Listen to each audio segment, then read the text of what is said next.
Evangelio de hoy. Primera lectura. Lectura del primer libro de Samuel.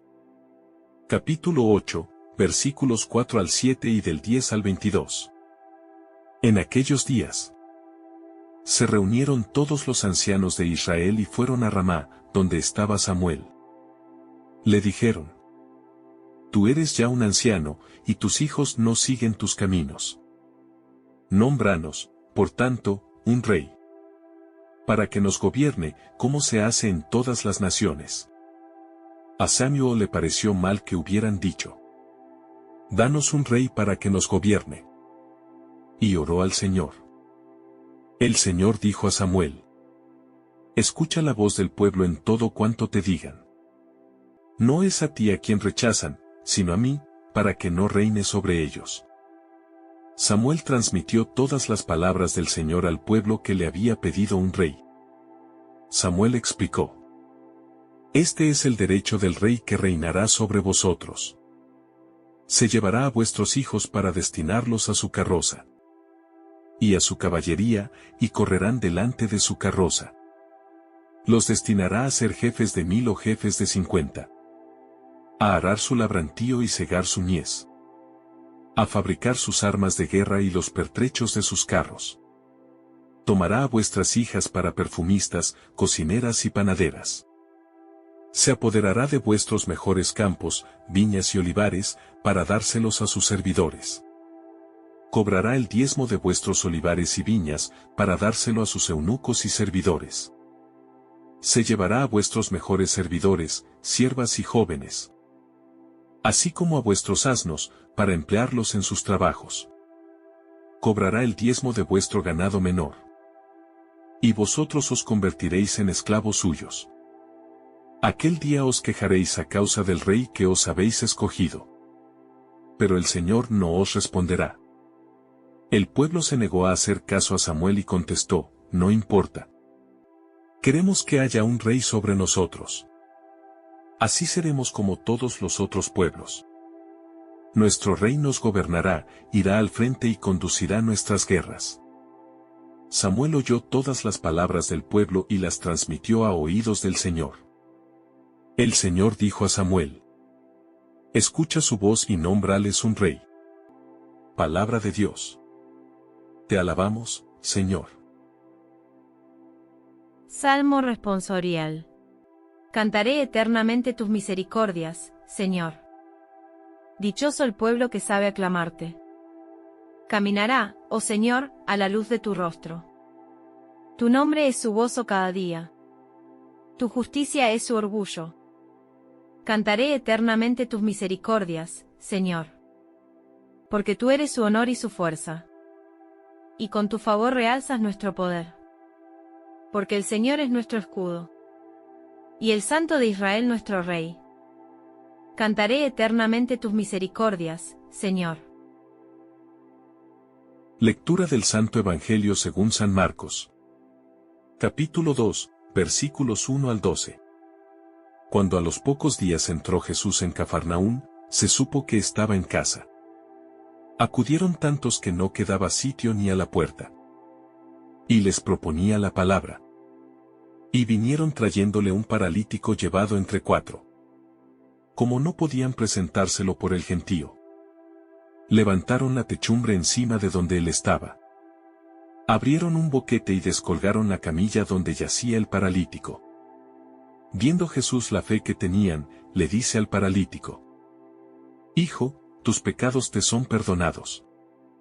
Unos escribas, que estaban allí sentados, pensaban para sus adentros: ¿Por qué habla este así?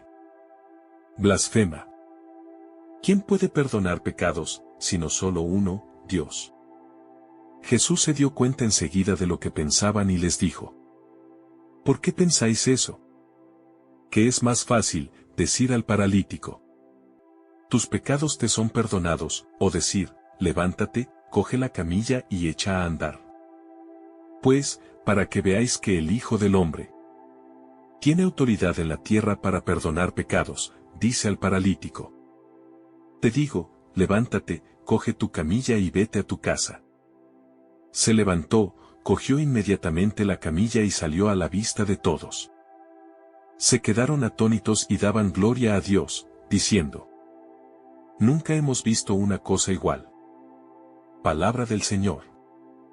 Gloria a ti, Señor, Jesús. Reflexión. Queridos hermanos, qué hermosa mañana nos regala el Señor, un nuevo amanecer lleno de luz, de vida y de esperanza, una oportunidad más para abrir el corazón, dar gracias por el don de la fe y disponernos a caminar en su presencia. En este día, Dios vuelve a hablarnos a través del testimonio de sus santos.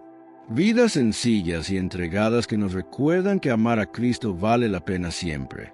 Empecemos hablando de San Marcelo I, quien fue papa en un tiempo muy difícil para la Iglesia, entre los años 308 y 309, cuando todavía estaban frescas las heridas causadas por las persecuciones del emperador Diocleciano y de Galerio.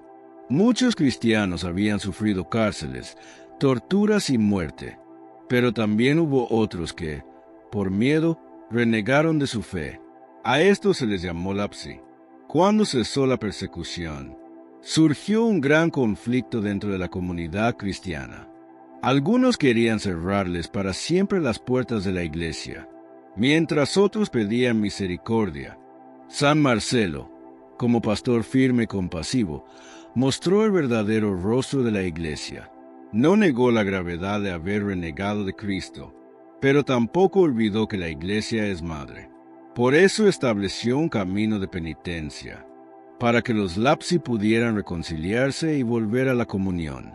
Esta decisión provocó una fuerte oposición de los rigoristas, y el conflicto llegó a ser tan grande que el emperador Magencio lo desterró.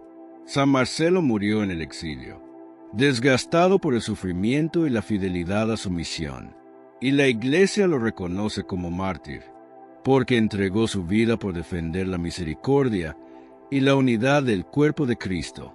También celebramos a Santa Priscila. Es una figura discreta, pero profundamente significativa de los primeros tiempos del cristianismo. Vivió en Roma, probablemente en el siglo I, cuando la fe cristiana comenzaba a extenderse en medio de un ambiente hostil. No es fácil identificarla con total certeza, pero la tradición ofrece varias posibilidades que, lejos de restarle valor, muestran la riqueza de su testimonio. Algunos la identifican con Priscila, la esposa de Aquila, mencionada en los Hechos de los Apóstoles, una mujer comprometida activamente con la evangelización y colaboradora cercana de San Pablo. Otros afirman que fue la fundadora del cementerio de la Vía Salaria, que lleva su nombre, uno de los lugares más antiguos de sepultura cristiana en Roma, y que incluso habría acogido al apóstol Pedro en su casa. Según otra tradición, pudo haber sido una esclava liberada, que puso todos sus bienes y su vida al servicio de la comunidad cristiana. Más allá de los detalles históricos, Santa Priscila representa a tantas mujeres que, con fe silenciosa y valiente, sostuvieron a la iglesia naciente, abriendo sus casas, protegiendo a los apóstoles y dando testimonio de Cristo en medio de la persecución. Y el último santo de hoy es San Josebas, sacerdote y misionero. Este nació en la India, en el siglo XVII, en una familia profundamente cristiana. Desde joven sintió un fuerte llamado al sacerdocio y a la misión. Su vida estuvo marcada por un amor ardiente a Cristo y una entrega total al anuncio del Evangelio. Fundó el Oratorio de la Santa Cruz, inspirado en el espíritu de San Felipe Neri, con el deseo de vivir una vida sacerdotal sencilla, fraterna y misionera. Su obra más grande fue su misión en la isla de Ceilán, hoy es Sri Lanka, donde los católicos sufrían una dura persecución. San Josebas llegó allí en secreto, disfrazado de mendigo, y durante años recorrió pueblos y aldeas celebrando los sacramentos a escondidas, fortaleciendo la fe de los cristianos y llevando consuelo a los perseguidos. Soportó enfermedades, pobreza, incomprensiones y peligros constantes, sin perder nunca la alegría ni la confianza en Dios. Su vida fue un testimonio luminoso de amor misionero, humildad y fidelidad. Murió con fama de santidad, y su ejemplo siguió dando fruto mucho después de su muerte. El Papa Francisco lo canonizó en el año 2015, presentándolo como modelo de pastor cercano, misionero incansable y testigo del Evangelio hasta el extremo. Pasemos ahora a la primera lectura. Hermanos y hermanas, nos encontramos ante uno de los momentos más tristes y, a la vez, más humanos de la Sagrada Escritura. El pueblo de Israel se reúne ante Samuel con una petición que parece lógica, pero que esconde una herida profunda. Danos un rey para que nos gobierne, como lo tienen todas las naciones. Israel no era una nación cualquiera, era el pueblo elegido, una nación cuya gloria no residía en el oro de sus palacios, ni en el número de sus jinetes, sino en que Dios mismo caminaba con ellos. Sin embargo, los israelitas se cansaron de ser diferentes. Miraron a su alrededor, vieron el brillo de las cortes paganas, la pompa de los ejércitos vecinos y sintieron que les faltaba algo. Creyeron que para ser respetados y estar seguros, debían imitar los modelos del mundo. Muchas veces, como cristianos, nos sentimos acomplejados por nuestra fe. Miramos al mundo y nos parece que los que viven sin Dios son más felices, más libres o tienen más éxito. Queremos ser como los demás. En nuestras familias, a veces nos desvivimos por alcanzar estándares de consumo o estilos de vida que solo nos traen esclavitud, simplemente porque todos lo hacen. El pecado de Israel fue olvidar su identidad única, cuando dejamos de valorar que somos hijos de Dios, para intentar encajar en los moldes de una sociedad que ignora lo sagrado. Empezamos a morir por dentro. La comparación es el ladrón de la alegría y la tumba de la autenticidad. Israel pidió un rey humano porque dejó de confiar en la protección invisible de Dios. Nosotros, a menudo, pedimos reyes en forma de aprobación social, de acumulación de bienes o de ideologías de moda, pensando que eso nos dará la seguridad que nos falta. Cuando intentas ser como todos, terminas perdiendo lo que te hace ser tú mismo. Dios nos llamó a ser luz de las naciones, no una copia borrosa de ellas. Estamos invitados a abrazar nuestra diferencia, a entender que no tener un rey visible o los éxitos que el mundo resalta no es una carencia, sino el espacio donde su gracia puede actuar con libertad. No busques fuera lo que ya tienes dentro por el bautismo. Y es que cuando el pueblo pide un rey, Samuel se siente herido. Él cree que el rechazo es hacia su liderazgo y hacia sus años de servicio. Pero Dios, que ve lo que hay en el fondo del corazón, lo consuela con una frase demoledora. No te han rechazado a ti, me han rechazado a mí para que no reine sobre ellos. Israel quería a alguien a quien pudieran ver, alguien a quien pudieran reclamar, alguien que tomara las decisiones por ellos, para no tener que vivir en la constante incertidumbre de la fe. Confiar en Dios requiere una entrega diaria, una escucha del Espíritu y una obediencia que a veces nos parece abstracta. Un rey humano, en cambio, ofrece leyes claras, impuestos fijos y un ejército que se puede contar. El pueblo prefirió la seguridad de un contrato humano, antes que la aventura de una alianza divina. ¿No nos pasa lo mismo a nosotros? A menudo, en nuestra vida espiritual, preferimos normas rígidas o líderes que nos digan exactamente qué hacer, para no tener que asumir la responsabilidad de discernir la voluntad de Dios en el silencio de nuestra conciencia. Preferimos confiar en nuestras cuentas bancarias, en nuestras influencias o en nuestra propia astucia, antes que abandonar nuestra barca en las manos del Señor. Rechazar la soberanía de Dios no siempre es un acto de rebeldía abierta. Muchas veces es una sutil transferencia de confianza. Ponemos al Rey de nuestra propia voluntad en el trono de nuestro corazón y dejamos a Dios en un rincón. como una asesora que consultamos solo en las crisis. Dios es un rey que respeta tanto nuestra libertad, que está dispuesto a hacerse a un lado si nosotros se lo pedimos. Él no se impone, pero debemos ser conscientes de que, cuando sacamos a Dios del centro, lo que ponemos en su lugar, sea lo que sea, terminará convirtiéndose en un tirano. El vacío que deja el rey de la vida no se llena con nada humano. Se convierte en una herida por donde se escapa nuestra paz. Samuel, por orden de Dios, le explica al pueblo lo que significa realmente tener un rey. Les describe un panorama de confiscación y servidumbre. El rey tomará a sus hijos para sus carros, tomará sus campos para sus siervos, tomará el diezmo de sus rebaños y ustedes mismos serán sus esclavos. Es una advertencia sobre el costo oculto de buscar seguridad fuera de Dios. El mundo siempre te pedirá algo a cambio de la seguridad que te ofrece. Si buscas la paz en el dinero te pedirá que le entregues tu tiempo, tu ética y tu tranquilidad. Si buscas la felicidad en la fama o en la imagen, esos ídolos te pedirán que sacrifiques tu verdad y tu intimidad. Israel pensó que el rey trabajaría para ellos, pero Samuel les advierte que ellos terminarán trabajando para el rey. Y es que suele suceder que en nombre de la libertad, a menudo elegimos cadenas. Creemos que al alejarnos de las exigencias de la fe vamos a ser más libres, pero terminamos siendo esclavos de nuestros propios deseos, o de las exigencias de un sistema que nunca se sacia. ¿Cuántas personas hoy están tomadas por el trabajo excesivo, por la necesidad de reconocimiento o por vicios, que empezaron como un juego y terminaron como una cárcel? Samuel les dice: aquel día clamarán por causa del rey que han elegido, pero el Señor no les responderá.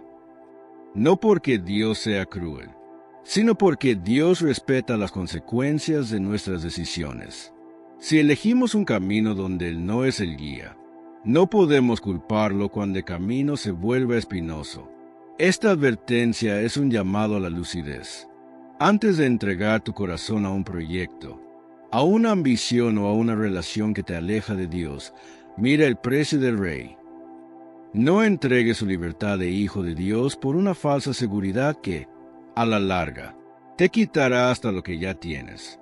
La única soberanía que no esclaviza es la de Cristo, porque Él es el único rey que no vino a tomar nada de nosotros, sino a entregarlo todo por nosotros. A pesar de la advertencia detallada y aterradora de Samuel, el texto nos dice: pero el pueblo no quiso escuchar a Samuel. Israel ya había tomado una decisión y no quería razones, quería resultados. Estaban tan deslumbrados por la idea que las advertencias sobre la esclavitud les parecieron exageraciones de un viejo profeta. La obstinación es el cierre del corazón a la corrección divina. Es ese estado en el que preferimos equivocarnos, con tal de salirnos con la nuestra.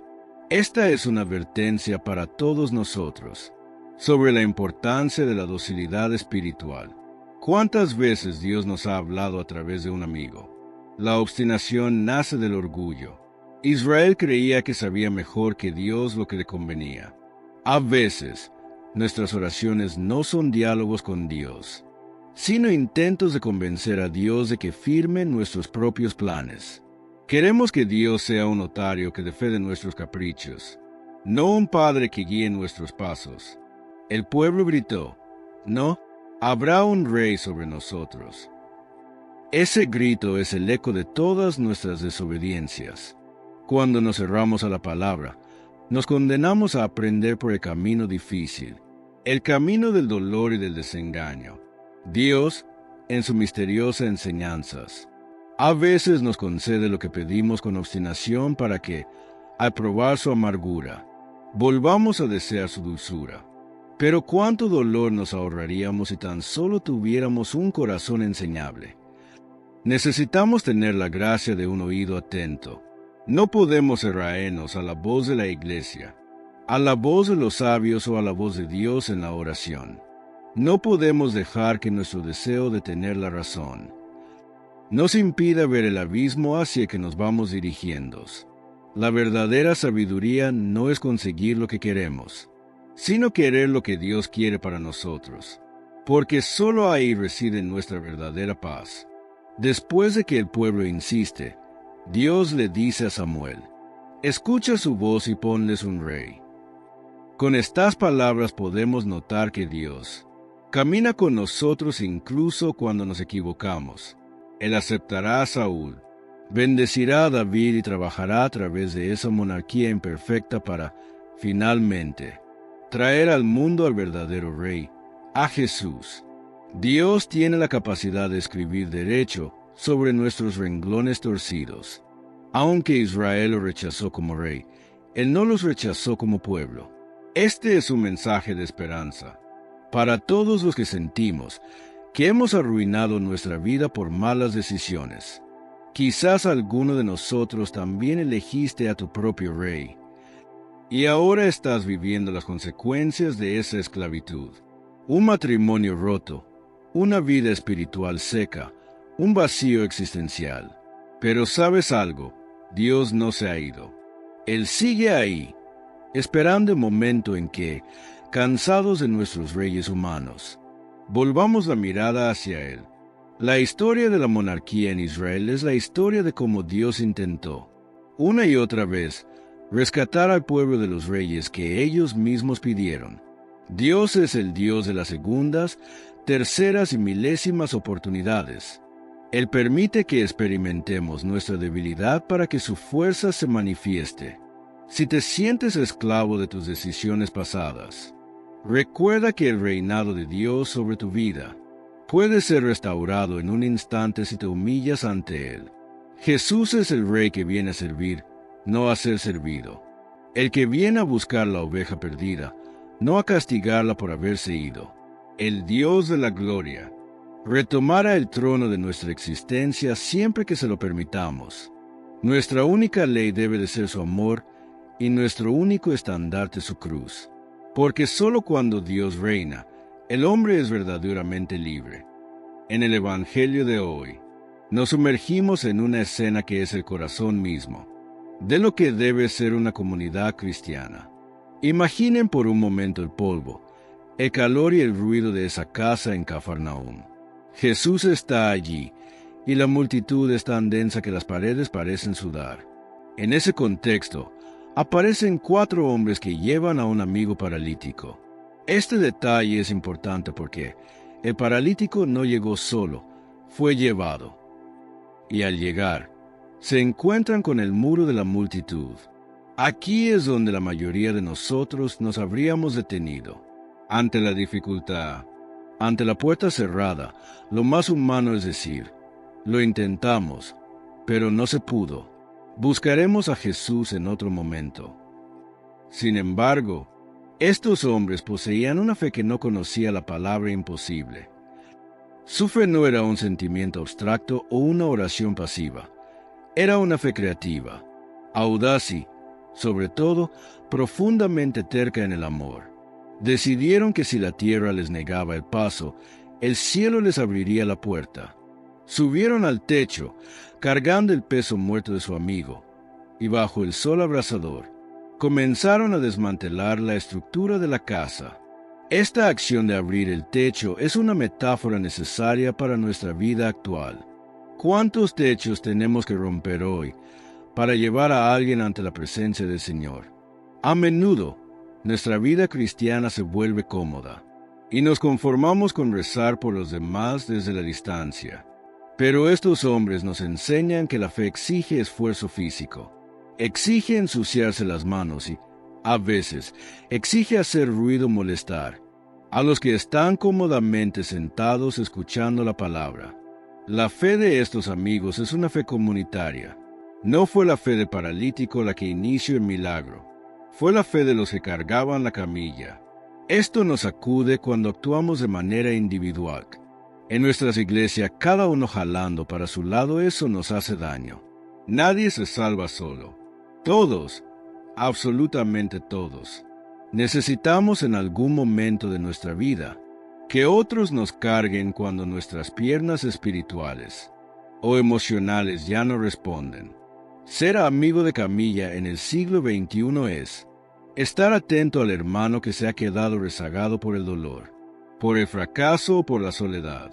Es tener la valentía de subir al techo de los prejuicios sociales para decir, este hombre también tiene derecho a ver a Jesús. Hoy en día, hay techos de cristal y techos de cemento que excluyen a los más pobres, a los enfermos y a los que han cometido errores graves. Como comunidad, nuestra misión no es solo estar dentro de la casa, disfrutando de la enseñanza de Jesús, más bien es estar afuera buscando a quien ayudar a entrar. ¿Estamos dispuestos a cargar el peso del otro? Difícil pregunta, ¿verdad? La fe que no se mueve, que no carga y que no rompe techos. Es una fe que se termina asfixiando en su propio egoísmo. Recuerde, Eramnos, lo que siempre digo, el cristiano vive para servir. Ser cristiano es, esencialmente, ser un cargador de camillas. El amor verdadero siempre encuentra un camino, y si la puerta está cerrada, siempre habrá un techo que se pueda abrir si hay 4 corazones decididos a no dejar a nadie atrás. No permitan que los obstáculos del mundo los desanimen. Aprendamos de estos hombres que el amor es más fuerte que la arquitectura de la exclusión, y que ante una fe que actúa con tal determinación, el mismo Dios se detiene para hacer el milagro.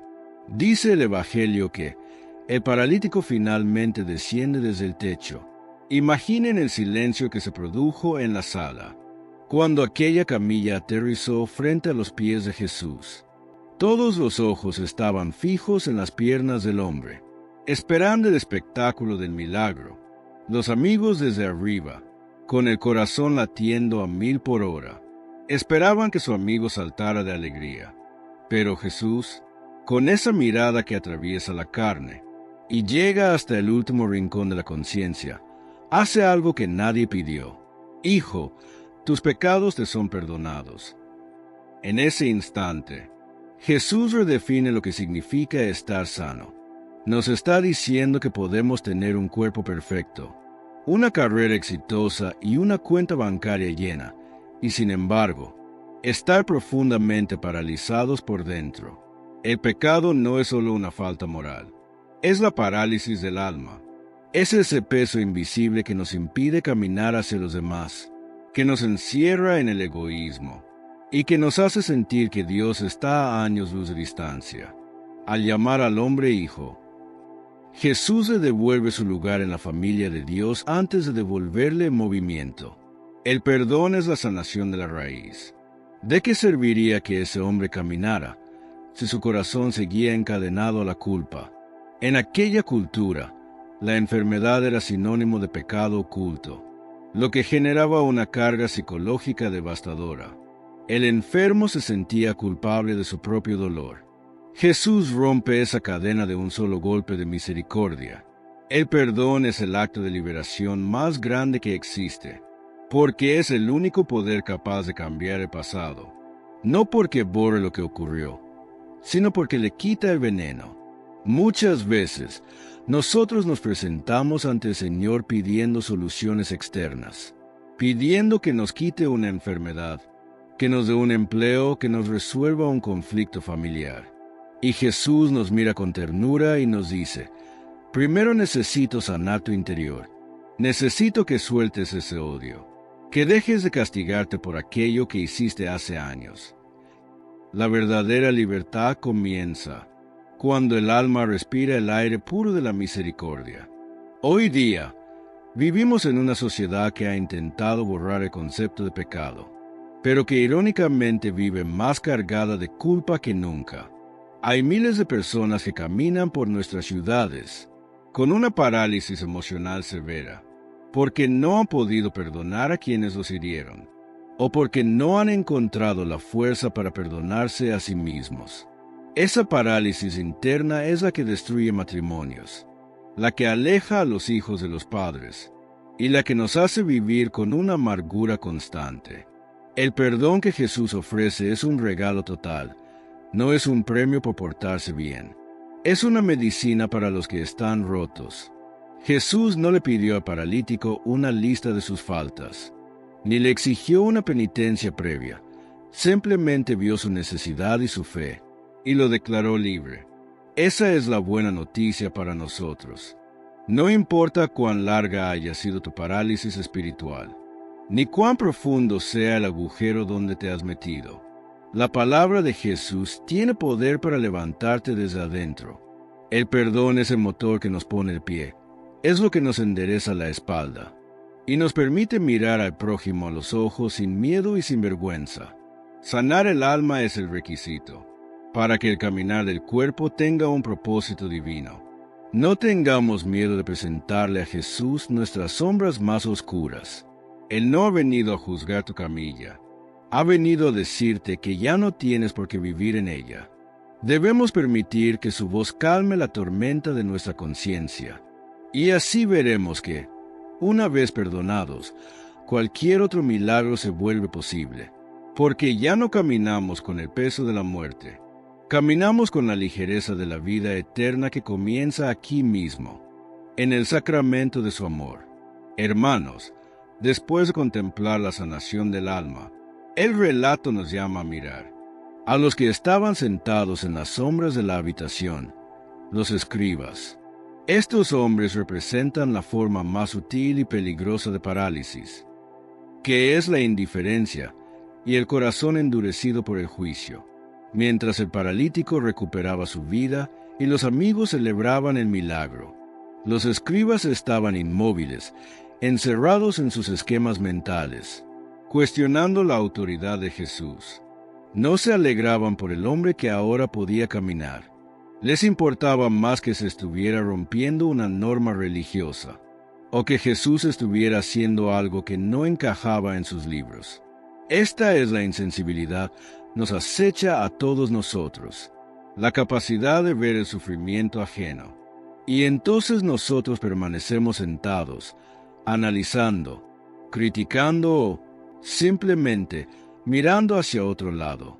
La indiferencia es el frío que congela la caridad y nos impide ser verdaderos discípulos. En nuestro mundo actual, esta indiferencia se ha vuelto una epidemia silenciosa. Vivimos en la era de la hiperconectividad, donde sabemos lo que pasa al otro lado del planeta en segundos. Pero irónicamente, somos más distantes con el dolor que tenemos frente a nuestros ojos. Podemos ver imágenes de guerras, de hambre y de injusticias en nuestras pantallas, y seguir cenando como si nada ocurriera. Nos hemos acostumbrado al dolor del otro, hasta el punto de que ya no nos conmueve. Esta es la insensibilidad de la que Jesús quiere sanar a la sociedad. Como mencionábamos al inicio, pensemos en los nuevos paralíticos que nuestra indiferencia ha creado. Pensemos en los refugiados que huyen de la muerte y quedan atrapados en fronteras de alambre de espino. Para muchos son solo cifras, un problema político o una carga económica, pero para Dios son hijos que bajan por el techo buscando auxilio. Si nuestra fe no nos hace sentir su dolor como propio, estamos tan paralizados como los escribas del templo. La indiferencia también se vive en lo cotidiano. Está en el vecino que vive solo, y cuya única insensibilidad es la falta de alguien que lo llame por su nombre. Está en el anciano que en nuestras familias es visto como un objeto, que estorba porque ya no es productivo. En un sistema que solo valora la juventud y la rapidez, está en los jóvenes que caen en las adicciones o en la depresión profunda, porque se sienten invisibles para un mundo que les exige éxito pero no les da amor. Cuando miramos a estas personas y no hacemos nada, nos volvemos cómplices de su camilla. Jesús nos enseña que el cristianismo no es una religión de espectadores. Al contrario, es de protagonistas de la misericordia. No basta con no hacer el mal. La omisión es la parálisis de la bondad.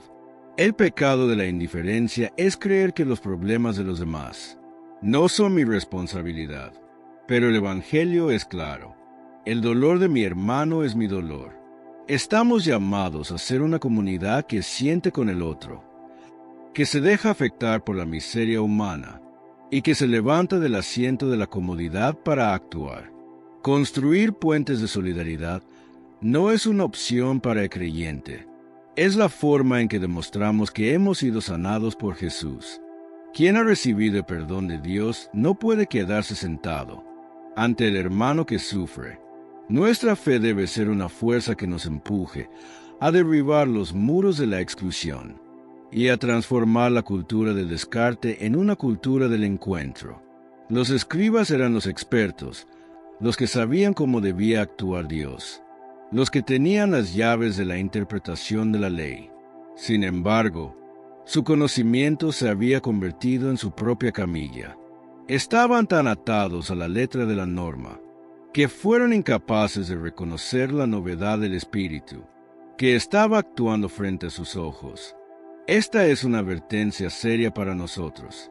A menudo, nuestra propia religiosidad, si no está empapada de amor, puede convertirse en una forma de insensibilidad que nos hace resistirnos a la misericordia de Dios. La autoridad de Jesús no es una autoridad de mando tiránico, es una autoridad de autoría. Él es el autor de la vida y, por lo tanto, tiene el poder de restaurarla. La resistencia de los escribas nace del miedo a lo que no pueden controlar. Un Dios que perdona gratuitamente, que sana al que está fuera de la ley y que rompe los esquemas del mérito. Es un Dios peligroso para quienes basan su seguridad en el cumplimiento rígido de las reglas. Jesús lee sus pensamientos, no para condenarlos, sino para confrontarlos con la realidad. Les pregunta qué es más fácil: decir tus pecados te son perdonados o levántate y camina. Para nosotros, lo más difícil parece ser el milagro, pero para Dios lo más profundo es la reconciliación del alma. También en nuestras comunidades encontramos resistencias a la autoridad del amor. Hay estructuras en nuestro mundo, políticas, sociales, que prefieren mantener a las personas paralizadas y dependientes, antes que verlas libres y caminando por sí mismas. La autoridad de Cristo nos desafía a abandonar nuestras zonas de confort y nuestras seguridades legales para abrazar la lógica de la gracia. A veces, nosotros mismos somos los escribas que murmuran cuando vemos a alguien que consideramos peor que nosotros recibir una bendición o un cargo en la iglesia. Nos cuesta aceptar que la misericordia de Dios no tiene límites y que su autoridad se manifiesta precisamente en levantar a que está más hundido. La verdadera autoridad cristiana es la que se pone al servicio de la vida, la que no teme romper protocolos y es para salvar a un hermano, y la que entiende que la ley más alta de todas es, y será siempre, el amor que sana y que libera. Dice el Evangelio: después de haber sanado el alma y de haber confrontado la dureza de corazón de los presentes, Jesús pronuncia 3 mandatos que son importantes para cualquier persona que ha tenido un encuentro real con Él. Levántate, toma tu camilla y vete a tu casa.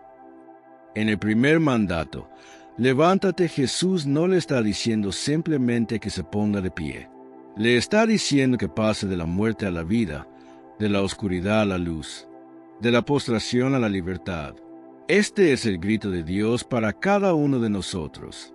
¿Cuántas veces nos hemos quedado tirados en el suelo de nuestras propias derrotas, pensando que ya no hay nada que hacer, que nuestra vida terminó en fracaso?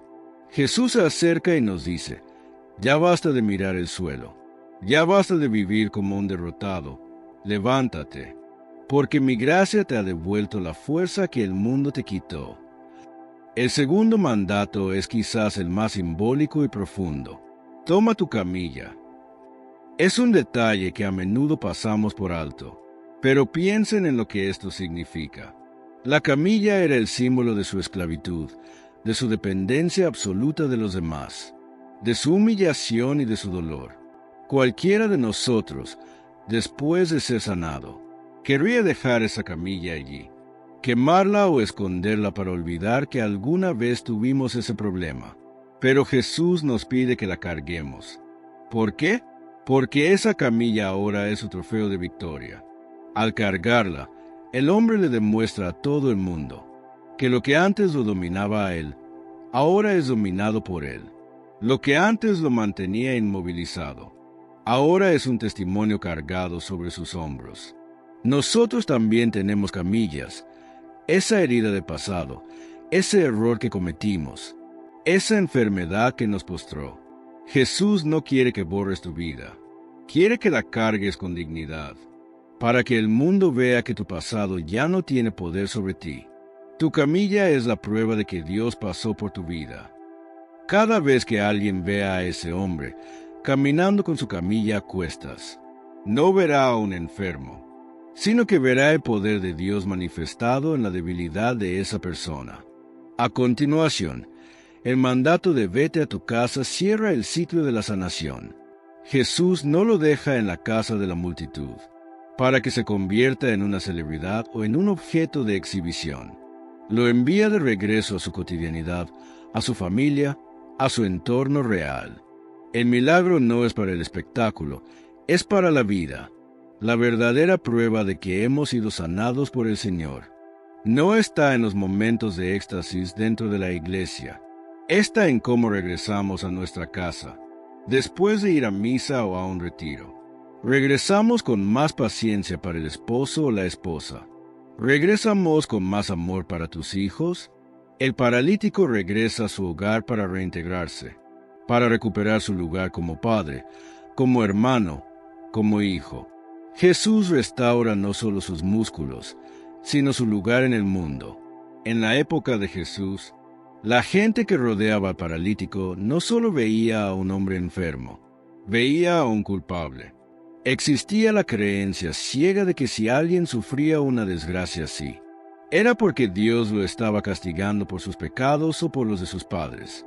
El paralítico estaba inmovilizado por sus piernas, pero la sociedad lo había inmovilizado en su dignidad, dictaminando que él ya no tenía valor, que era un desecho de la religión y un estorbo para la comunidad. Cuando etiquetamos a una persona por su pasado, por su procedencia, por su condición económica o por sus errores, le estamos negando la posibilidad de levantarse. La exclusión es una forma de asesinato social. ¿Cuántas personas en nuestras familias o en nuestros barrios están paralizadas porque sienten que ya nadie espera nada de ellas? El joven que cometió un error y fue a la cárcel, al salir, se encuentra con una sociedad que no le da trabajo y que lo mira con sospecha. La mujer que ha pasado por un fracaso matrimonial y se siente juzgada en su comunidad parroquial. El inmigrante que es mirado como una amenaza y no como un hermano. Todas estas son formas de parálisis impuestas. El juicio ajeno nos quita la fuerza para intentar caminar de nuevo, porque nos convence de que somos nuestra falla y nada más que nuestra falla. Jesús, al actuar frente a la multitud, rompe este sistema de exclusión. Y es que no podemos llamarnos discípulos de Cristo si nuestra primera reacción ante el necesitado es el análisis crítico o el chisme. Nuestra misión es devolver la visibilidad a los que la sociedad ha borrado. Sanar la parálisis social es crear espacios donde el pecador se sienta acogido, donde el pobre se sienta respetado, y donde el que sufre no tenga que pedir perdón por su dolor. Una iglesia que no incluye es una iglesia que se ha paralizado en su propio egoísmo. A menudo leemos los milagros como simples actos de magia divina, como si Jesús fuera un médico que solo repara tejidos dañados.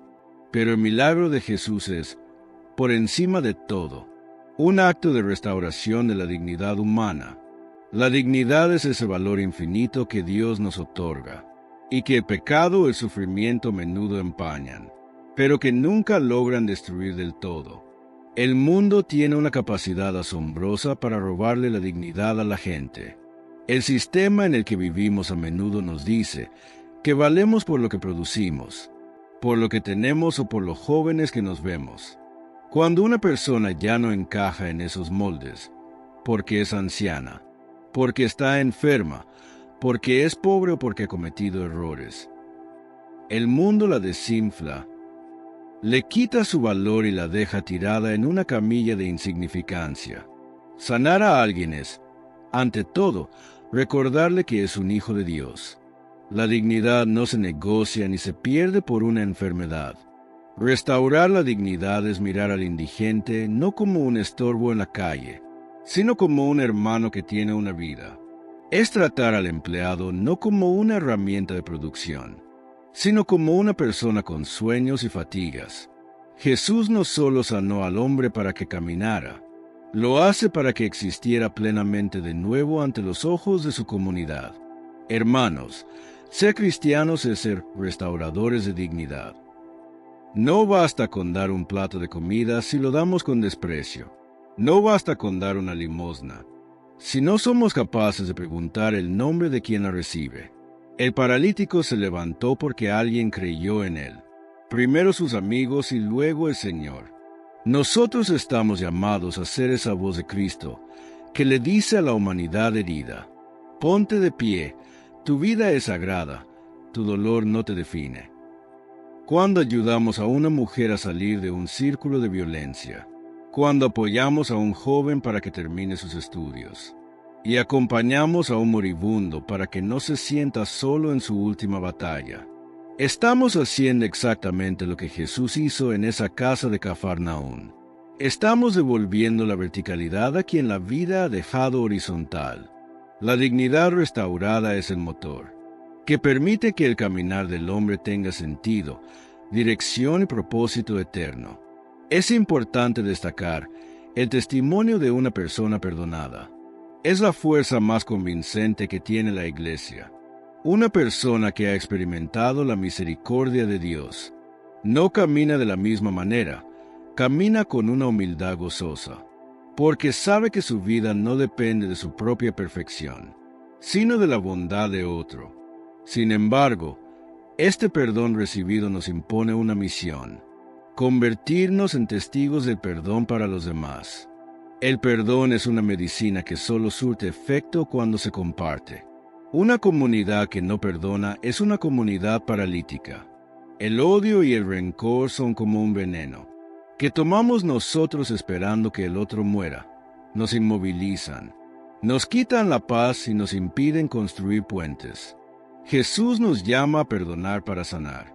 Tal vez hoy necesites perdonar a alguien que te hirió profundamente hace años. O quizás necesites pedir perdón por el daño que causaste. El perdón no significa que lo que pasó no dolió o que fue justo. Es que decides, por la gracia de Cristo, que ese dolor ya no va a controlar tu presente ni tu futuro. Cuando perdonamos, nos parecemos más que nunca a Jesús en la cruz. Al perdonar, estamos abriendo un techo para que otros vean que hay una forma diferente de vivir. No dejes que tu corazón se convierta en una cárcel de recuerdos amargos. Deja que la palabra de Jesús, Hijo, tus pecados te son perdonados, resuene hoy en lo más íntimo de tu ser, y te dé la fuerza para soltar las amarras. El testimonio de un corazón perdonado es el milagro más grande que podemos ofrecer a una sociedad que a menudo prefiere el juicio antes que la reconciliación. Caminemos libre, en paz, porque el Señor ya ha pagado tu deuda y la mía, y nos ha devuelto la libertad. Amén. Por último, vamos a leer algunos de sus comentarios. Marisol Navarro pide oración por sus hijos, nietos y toda su familia, y por la pronta sanación de Zoila Pascual Hernández y Miguel Alejandro Bejarano Covarrubias. Hermana Marisol, presentamos ante el Señor a tu familia y a tus seres queridos que han sido operados. Que Dios derrame su gracia sanadora sobre Zoila y Miguel Alejandro, les conceda una recuperación serena y fortalezca a quienes los cuidan.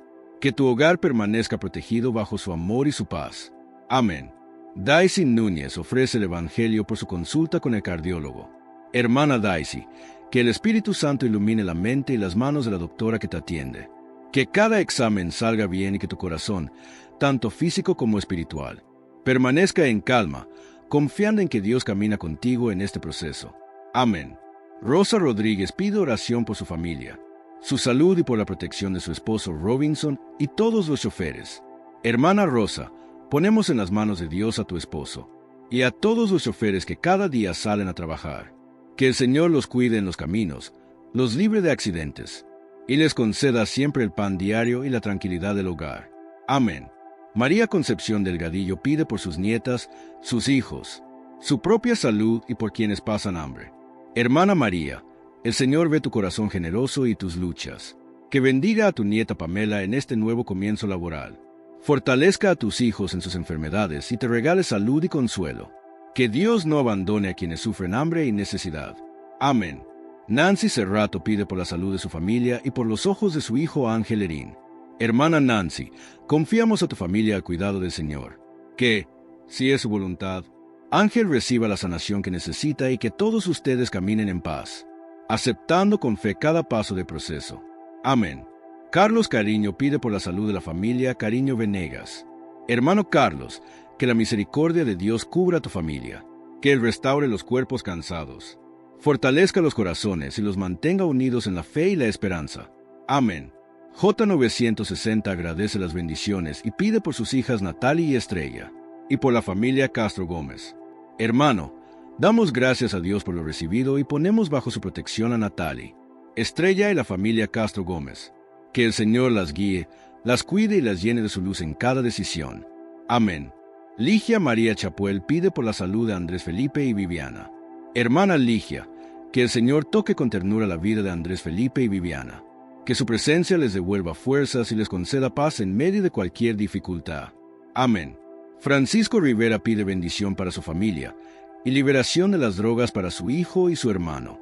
Hermano Francisco, ponemos esta lucha ante Dios. Que Él rompa toda cadena, sane las heridas profundas y conceda a tu hijo y a tu hermano la fuerza interior para salir de ese camino, acompañados por tu amor y la gracia divina. Amén.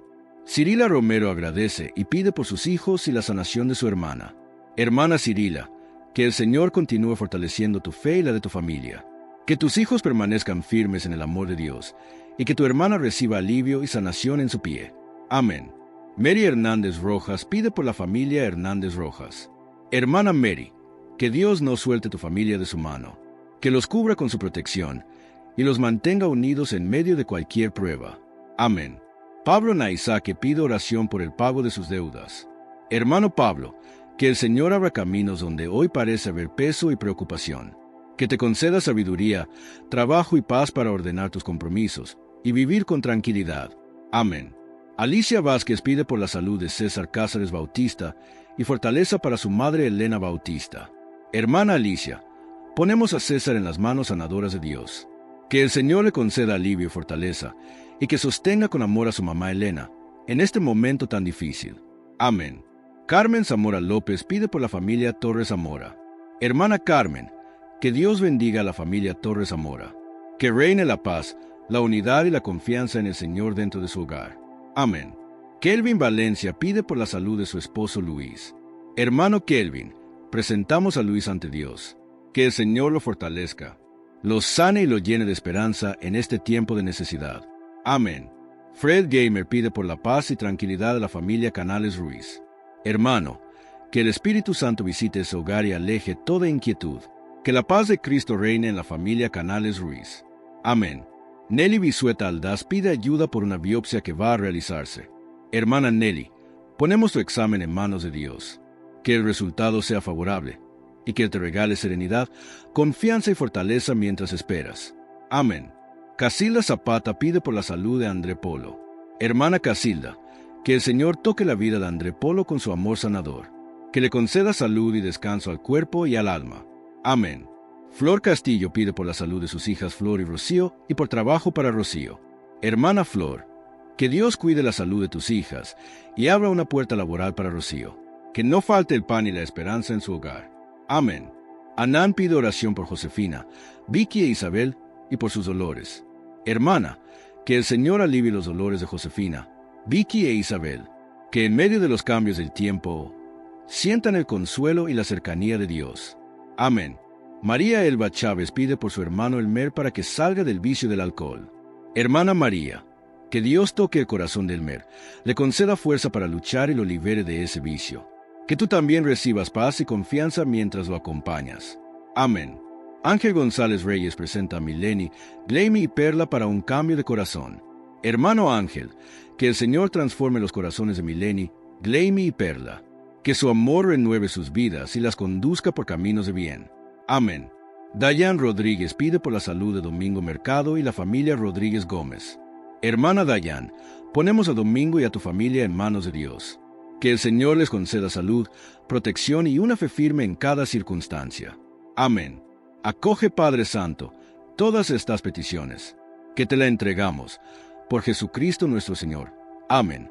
Si este mensaje ha tocado tu corazón, compártelo con tus familiares, con tus amigos, dale me gusta a este video, para seguir creciendo juntos en la fe, día a día, guiados por el Evangelio. Y si aún no lo has hecho, te invito a suscribirte a este canal. Les deseo a todos, hermanas y hermanos, un próspero año, lleno de amor, paz, salud y bienestar para cada uno de ustedes. Oremos. Padre Santo, te pedimos por todos los hermanos que nos dejan su petición de oración. Escucha nuestras súplicas y ten misericordia de nosotros. Sabemos que eres un Dios de piedad y confiamos en tu amor y compasión. Te entregamos nuestros enfermos, a los que sufren diariamente y que buscan en ti la sanación del alma y del cuerpo, por las familias que necesitan reconciliación y por todos los que claman tu ayuda, por los que no tienen empleo, por los que pasan hambres, por aquellos donde sus países viven en guerra. Te pedimos sanación, consuelo y fortaleza, que tu luz nos guíe y que tu voluntad se haga en nuestras vidas. Gracias por tu amor y por siempre estar a nuestro lado. Que María, nuestra Madre, interceda por nosotros en nuestro camino de fe. Que la bendición de Dios, Padre, Hijo y Espíritu Santo, esté siempre con ustedes. Que así sea. Estuvo con ustedes su hermano, Miguel Ángel Tamayo. Oración al Padre Nuestro. Padre nuestro que estás en el cielo, santificado sea tu nombre. Venga a nosotros tu reino. Hágase tu voluntad, en la tierra como en el cielo. Danos hoy nuestro pan de cada día. Perdona nuestras ofensas, como también nosotros perdonamos a los que nos ofenden. No nos dejes caer en la tentación, y líbranos del mal. Amén. Si quieres que oremos por ti, te dejaremos un enlace en la descripción, o si lo prefieres en la cajita de los comentarios.